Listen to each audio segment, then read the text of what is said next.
Dois pontos prévios, antes da apresentação. Se calhar dizer que a apresentação, André, bastava dizer que era tua amiga e a coisa ficava. Dava muito mais pedigree. E dizer que a pergunta, na verdade, tem outra paternidade, que é o professor Artur Paiva. Portanto, vamos cá ver se conseguimos. Preciso claramente da vossa ajuda para responder a esta pergunta. Precisamos aqui, e passar aqui um bocadinho desta tarde, a tentarmos perceber se a prevenção de infecção e o stewardship de antibióticos são efetivamente aqui dois processos diferentes, um contínuo ou um único processo.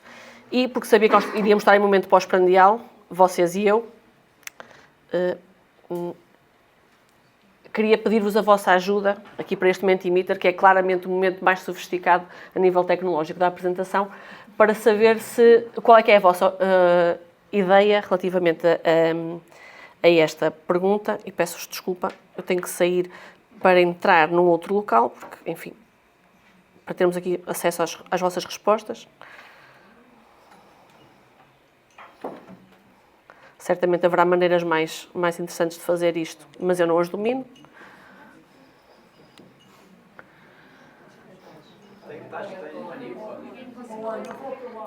Espera lá, vá. Tenho que se inscrever no Mentimeter. Eu estava a contar que isso pudesse acontecer, ok?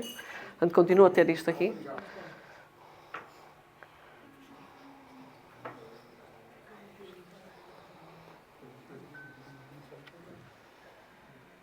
Se já estamos... Não. Ok.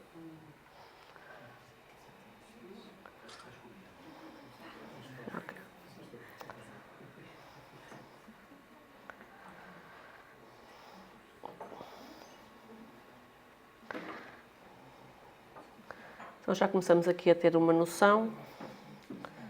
Dois processos diferentes parece que não é de certeza, ok? Já eliminamos uma. Tenho 3 apresentações aqui propostas. Vou fazer aquela que vocês pedirem. Processo único ou um processo contínuo ou um único processo. Então, processo contínuo. Então, vou pôr essa apresentação, já que vocês acharam que era por aí. Isto, no fundo, era como antigamente havia os vários finais que nós podíamos escolher. É a versão do século XXI disso. Ora, então. E como era também a primeira oradora da tarde, achei que poderia dar-me ao luxo de trazer aqui umas imagens que vocês já conhecem. Aqui os dados de 2014 do relatório efetuado por Jim O'Neill, que no fundo nos dizia que se nada fizéssemos na altura, em 2050 íamos ter 10 milhões de mortes, que os custos seriam de 100 trilhões de dólares americanos, que isto iria afetar de uma forma desigual a África, e na altura pareceu que teve assim um grande impacto este relatório, e muitas pessoas se juntaram para começar a fazer mais coisas e coisas diferentes. A verdade é que, e passando aqui alguns anos, em 2022 foi publicado na Lancet este resultado, que diz que, dados de 2019, se calhar a nossa trajetória não está a ser uma trajetória muito feliz ou uma trajetória muito bem sucedida, porque, na verdade, já temos estimadas 5 milhões de mortes associadas às resistências, 1,7 diretamente atribuídas, essencialmente na África subsaariana, muito por causa de infecções respiratórias das vias superiores e com micro-organismos que são aqui os suspeitos do costume. Portanto, há aqui uma ideia de que talvez aquelas mensagens não tenham conseguido passar através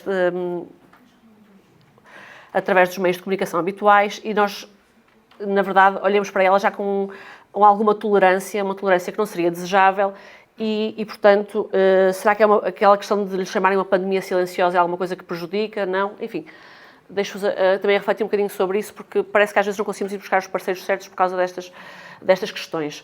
E depois, rapidamente, trago-vos para este dado aqui do ECDC. Eu sei que ele não se vê muito bem, mas pelo código de cores vocês veem que nós, entre vermelhos e amarelos, não estamos propriamente a ter uma performance muito boa. E eu, se calhar, destacava aqui a infecção da corrente sanguínea por carbapenemos produtores ou por Klebsiella pneumonias produtoras de carbapenemases como um grande marco do nosso insucesso no combate às resistências aos antimicrobianos.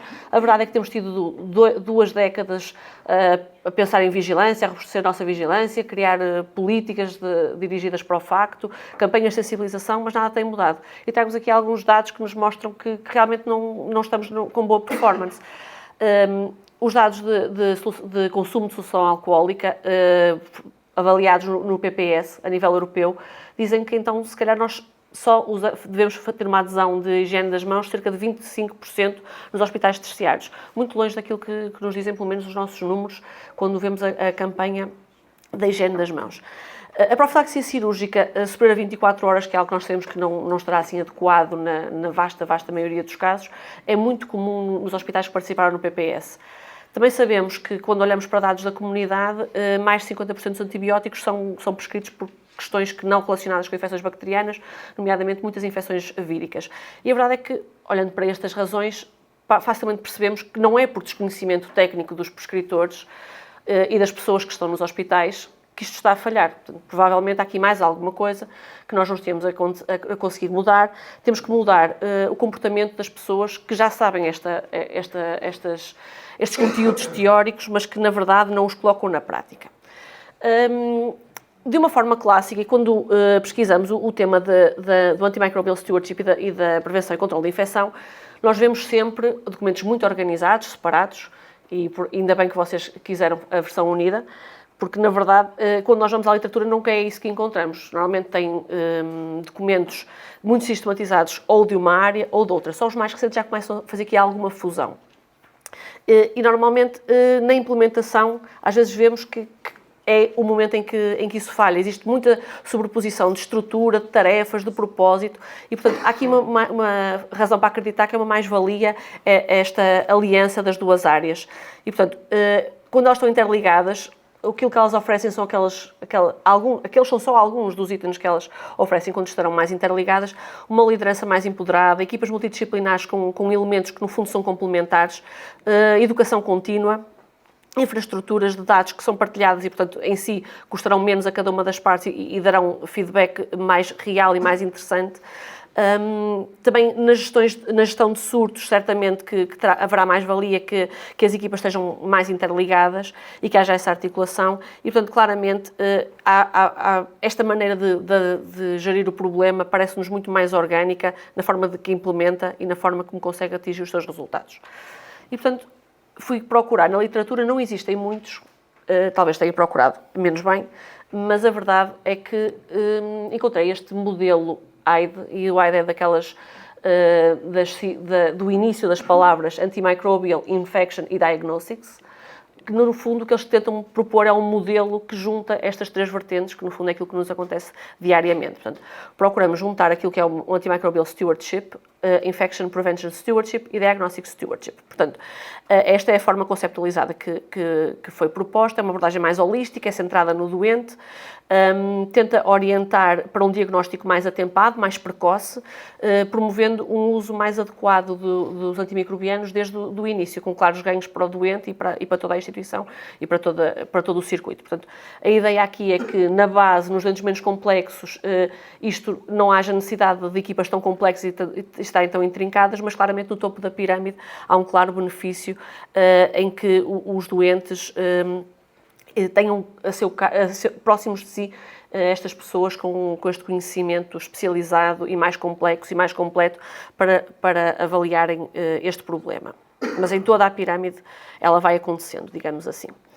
E neste mesmo artigo ele propõe aqui no fundo um percurso do doente com infecção. Portanto, aqui no início temos o doente com infecção, ele até ao final, ao momento em que é bem sucedida e há a cura da infecção, ele tenta interligar com estes quadrados de cores cada um daqueles stewardships que eu vos disse. Portanto, aquilo basicamente é interligar a prevenção, o diagnóstico e o tratamento, estes blocos que acabam por ser complementares e que se vão sobrepondo em alguns momentos, no fundo promovem um circuito mais seguro e mais adequado àquilo que são as necessidades do doente e que o torna mais eficiente.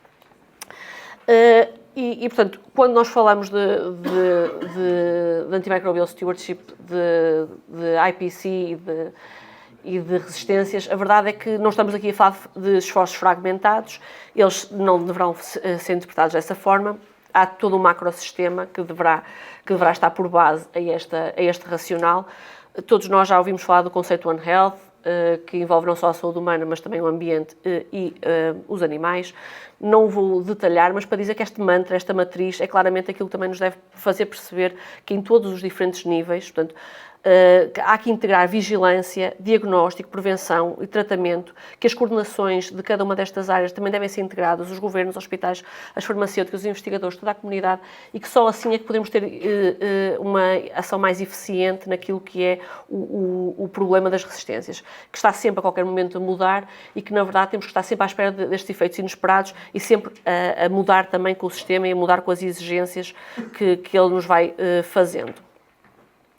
E dizer que em grande parte dos países, e nós não somos, e também somos exemplo, existem estes planos de ação nacionais concertados que vêm este conceito One Health, One World e que o tenta implementar desde a nível nacional até aos níveis locais para resolver este problema. A maioria dos países, como vos tinha dito, tem estas duas estruturas em versão separada quando chegamos aos cuidados de saúde, são programas separados.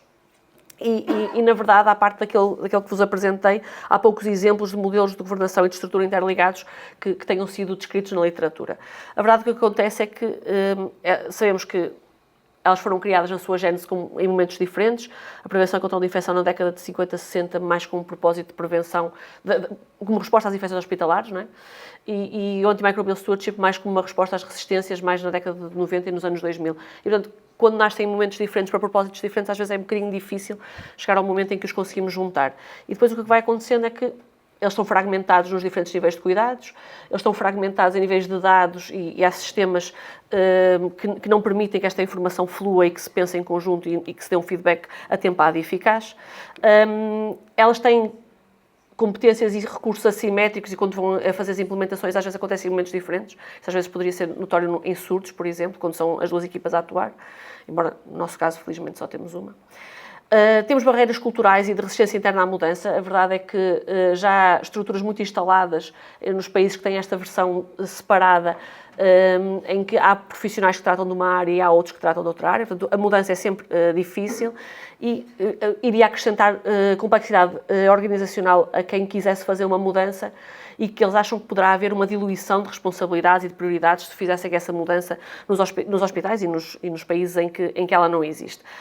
Curiosamente, nós vamos encontrar os melhores exemplos de uma implementação em conjunto, porque chegam mais tarde ao problema, ou chegam mais tarde a começar a trabalhar esta área, nos países com baixos rendimentos. Portanto, a África, que nós tínhamos visto que é aquela é a geografia que está mais afetada por este problema das resistências, tem só mais recentemente começado a fazer mais esforços neste sentido, existem mais lacunas, e a verdade é que eles que estão a implementar este tipo de processo de uma forma integrada, privilegiando aquilo que são as intervenções de baixo custo, nomeadamente a questão da higiene das mãos, e estabelecer metas claras, com financiamento sustentado, mas sempre numa proposta que não deixa nenhuma das áreas para trás, que tem sempre a AMS e a IPC. Pronto.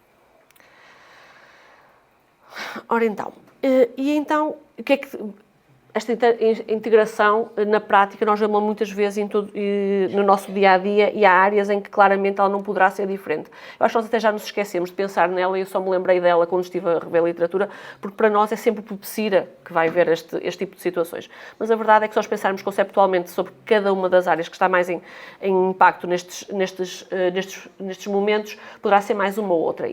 E existem projetos muito interessantes relativamente a questões de infecções de trato urinário e bactérias assintomáticas, em que quando são implementadas conjuntamente e integradas em processos de melhoria contínua, realmente são pedidas muito menos uroculturas, muitas vezes muito menos prescrição de antibióticos desadequada, quando na versão, quando temos infecções por Clostridium, claramente há que mitigar o uso do driver antibiótico e também a questão da prevenção para não haver maior transmissão, e, portanto, assim, só com essa dupla atividade é que conseguimos diminuir a incidência. Quando falamos da infecção do local cirúrgico, claramente falamos de uma prescrição desadequada de profilaxia antibiótica cirúrgica, mas também falamos de prevenção e controle da infecção, portanto, boas técnicas ascéticas e técnicas padronizadas. Portanto, há aqui também as duas vertentes que estão interligadas e que beneficiam muito deste fluxo contínuo. E momento que claramente precisa das duas muito com pensamento comum, quando existem surtos hospitalares, nomeadamente das EPCs, tem que haver medidas céleres, coordenadas, com vigilância e implementação das precauções básicas de controle da infecção e das baseadas nas vias de transmissão, tem que haver rastreios, tem que haver revisão das políticas de antibióticos, portanto tem que haver uma série de coisas que interligam as duas áreas e em tempo o mais útil possível e, portanto, não podemos falhar nesses surtos. Também vos dizer que a pandemia talvez tenha sido uma oportunidade perdida. Acho que todos tivemos de um grande entusiasmo que muitas das condutas dos nossos colegas e muitos dos hábitos fossem mudados e muito da reflexão fosse outra, mas a verdade é que acho que podemos dizer que tal não aconteceu. E a verdade é que o facto de haver países que as implementam de forma diferente, e nós também o sentimos mesmo estando num único programa, é que houve muito foco na prevenção e controle de infecção e muito pouco foco no combate às resistências aos antimicrobianos, e a verdade é que o programa PAPA foi muito sacrificado durante este momento pandémico e os resultados estão à vista. Nós temos claramente muito mais resistências, muito mais consumo de antimicrobianos e, portanto, claramente, se houve alguma lição que nós temos de tirar é que nunca podemos privilegiar uma em relação à outra, porque em alguma altura vamos pagar essa fatura e da pior forma. E a verdade, como vos fui dizendo ao longo deste tempo todo, mas paro aqui, porque acho que vale a pena falarmos daquilo que é a nossa Solução Nacional Integrada, que já temos enquanto PPCIRA desde 2013, e aproveitando também para agradecer ao pai do PPCIRA, que temos aqui a coordenar o nosso curso, dizer que esta visão, que na altura era até um bocadinho contracorrente, porque todos os países europeus, ou quase todos, implementavam ou um programa e outro, e isso era o que existia cá. Havia o Programa Nacional de Controlo de Infecção e havia o Programa Nacional de Prevenção das Resistências aos Antimicrobianos. Ele achou que deveria fundi-los, fez essa proposta e foi bem sucedido. E a verdade é que em 2013 foi criada uma estrutura vertical com os 3 níveis, com equipas multidisciplinares que tinham estes 2 saberes e que tinham tarefas específicas de implementar as vigilâncias epidemiológicas e o PAPA, que estavam ligadas à qualidade e segurança, e, portanto, já tinha aqui uma matriz muito vanguardista e muito inovadora para aquilo que estava a ser praticado em alguns momentos. A verdade é que, fazendo aqui um fast forward e passando pela pandemia, em 2022, e face àquilo que foram as aprendizagens e as necessidades, houve uma necessidade de reforçar o PPCIRA, houve uma necessidade de o levar também aos cuidados continuados, dizer que não seria só a questão da aproximação à qualidade e segurança, mas dizer claramente que as pessoas que trabalham em PPCIRA têm que ter competências em ciência da melhoria e ciência comportamental, que devemos focar-nos no processo e menos nas tarefas. Portanto, também já no despacho tinha uma parte da resposta àquilo que é a pergunta que nos foi lançada. E claro, temos que ter sistemas de informação integrada para darmos melhores respostas baseadas nos registros clínicos, respostas automatizadas e que consigam ir ao encontro daquilo que são as necessidades tanto dos doentes como dos decisores políticos, dos decisores da instituição e, portanto, uma resposta que, mediante a pergunta, nos dê tudo aquilo que nós vamos precisando ao longo do tempo.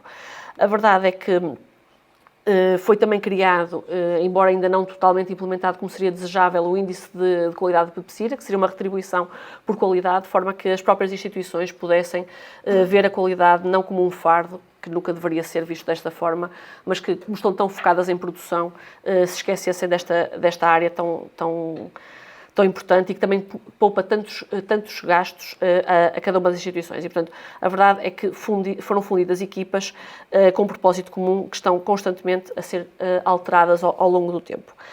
Aqui era mesmo para vos mostrar como isto tudo funciona na perfeição, quando os objetivos, apesar de serem enumerados em 3 frases, estão absolutamente interligados. Portanto, podendo começar por qualquer uma das pontas deste desenho, a verdade é que temos sempre ganhos em todas as outras áreas. Se falarmos das melhores práticas de prevenção e controle de infecção, com elas conseguimos reduzir infecções hospitalares, conseguimos reduzir a transmissão de micro-organismos multiresistentes, mas não só estas infecções, mas todas as outras infecções também, por esta matriz, também podem ser melhoradas. Portanto, higiene das mãos, uma boa triagem e colocação de doentes, uma boa bons programas de rastreio e de identificação de doentes com colonização de multiresistência, detecção de surtos, enfim, toda esta panóplia de coisas vai fazer com que haja uma diminuição do consumo, para além da óbvia redução de incidência de infecções hospitalares, um consumo de antimicrobianos.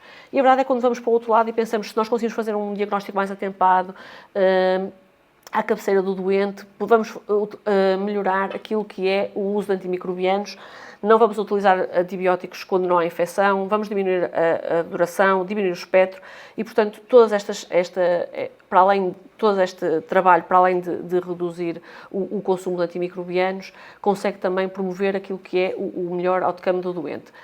E, no final, conseguimos com tudo isto, conseguir reduzir aquilo que são a taxa de resistência a antimicrobianos, que é, sem dúvida, algo que, por todas as razões que estão elencadas em diferentes estudos, nós precisamos de fazer de forma a não pôr em risco aquilo que são os ganhos que nós já conseguimos a nível da medicina moderna, porque os nossos doentes podem muitas vezes falecer de uma intercorrência infecciosa, todos aqueles tratamentos e todas aquelas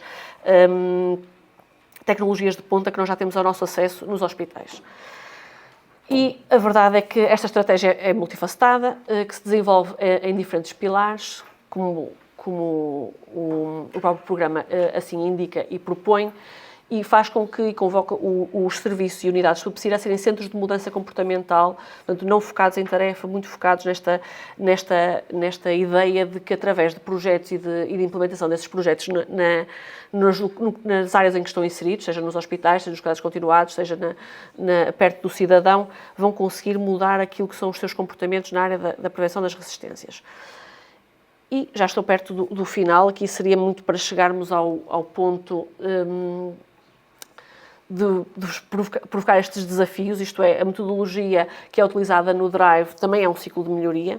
O que nós queremos fazer aqui, dizer-vos que tanto aqui no Drive como no projeto STOP, que é um outro projeto de melhoria da qualidade na área do PEPSIRA, temos muitas coisas em comuns e a ideia aqui seria desafiar. Já vos desafiei mais no início do processo, mas talvez estivéssemos todos incapazes de o fazer quando estamos inicialmente a aprendê-lo, mas talvez agora já tínhamos conseguido fazer mais alguma reflexão sobre o ponto. A verdade é que em muitos destes momentos analisamos o problema e fazemos ciclos de PDSA, portanto, arranjamos as ferramentas necessárias e adequamos localmente àquilo que vamos encontrando de resultados. Portanto, claramente isto é uma metodologia que não é assim tão diferente da metodologia do projeto STOP. E a verdade é que ela é muito detalhada naquilo que é a compreensão dos comportamentos que nós queremos mudar. Faz uma boa análise daquilo que são as barreiras e os facilitadores locais, tenta desenhar intervenções muito focadas naquilo que foi encontrado, e nesse aspecto o projeto STOP é um bocadinho mais largo, não tem estas propostas de uma análise tão rigorosa. Podemos eventualmente pensar se isto poderia ser alguma coisa que poderíamos eventualmente importar deste projeto e fazer melhores predições daquilo que são os testes de PDSA que fazemos no projeto. Porque quando chegamos aqui ao projeto, nós sabemos que claramente o desenho é muito similar, embora tenha aqui uma maior complexidade de diagramas, mas a verdade é que o que ele pede é para nós percebermos qual é que é o problema, que o consigamos medir, que consigamos criar uma ideia para intervir sobre ele, que se dê um constante feedback às equipas. Aqui utilizamos bundles de prevenção de infecção, de diferentes tipologias de infecção que estamos a trabalhar, mas no Drive, enquanto PAPA, talvez fosse interessante fazermos aqui algumas bundles de boa prescrição de antimicrobianos. Será que não conseguimos criar também algumas estratégias mais tipificadas para que possamos ter todos uma colaborativa um bocadinho mais uniforme? Porque também esta questão, às vezes, é algo que se coloca, estes desafios de... Às vezes um projeto que é muito tipificado, ele tem o propósito de diminuir a incidência de infecções hospitalares em 2 hospitais diferentes. São as mesmas 4 infecções em todos os hospitais. Nós fomos apercebendo que havia hospitais e havia áreas que não valeria a pena estar a intervir. Portanto, talvez não devesse ser tão fechado naquilo que seria a sua proposta inicial. Mas o facto de ser padronizado ajuda muito na aprendizagem comum e ajuda muito naquilo que são os ganhos que se conseguem com estes projetos. E se calhar até uma ideia a testar, porque foi uma das coisas que encontrei ao longo do processo. Nós temos que uma das áreas muito importantes é a questão da comunicação. Nós temos que comunicar bem e intervir melhor para que consigamos acabar com estes silos que existem. E agora já não digo dentro do PEPSIRA, embora eles também possam existir dentro do PEPSIRA e das linguagens de prevenção e linguagens de tratamento, mas claramente com os outros colegas dos serviços. As huddles são uma prática que o projeto STOP promove e privilegia, e que devem ser pequenas reuniões breves e guiadas e com perguntas específicas.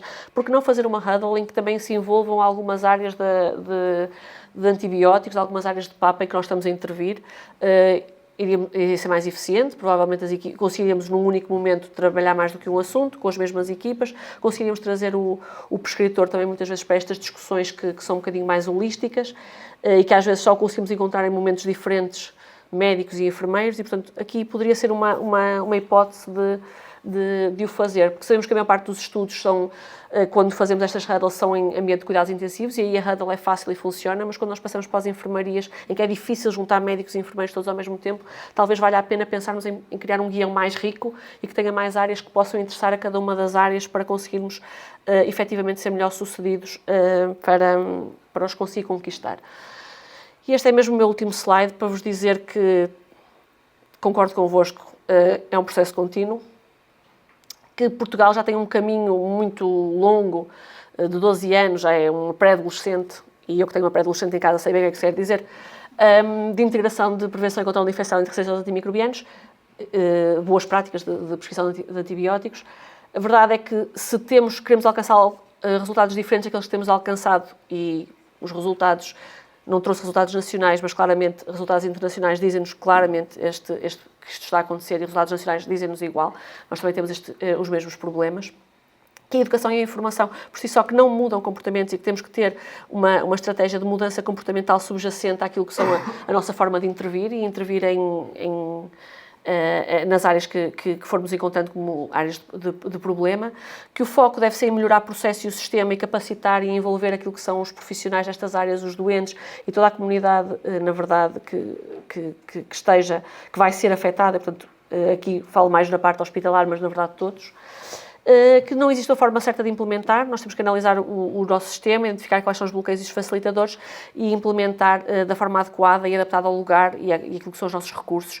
E devemos sempre fazer uma análise daquilo que foi a nossa implementação de uma forma sistemática e contínua, e dizer-vos aquilo que vocês já sabem, e utilizando aquilo que foi a rodinha, que por baixo daquele roxo, que se vê claramente que foi uma colagem minha mal sucedida, dizia AMS, mas eu discordo, não é AMS, em Portugal aquilo é SP-CIRAS ou UPCIRAS, portanto nós temos aquele know-how todo, e portanto é desta forma que nós temos a atuar como hubs de inovação e de qualidade. Muito obrigada.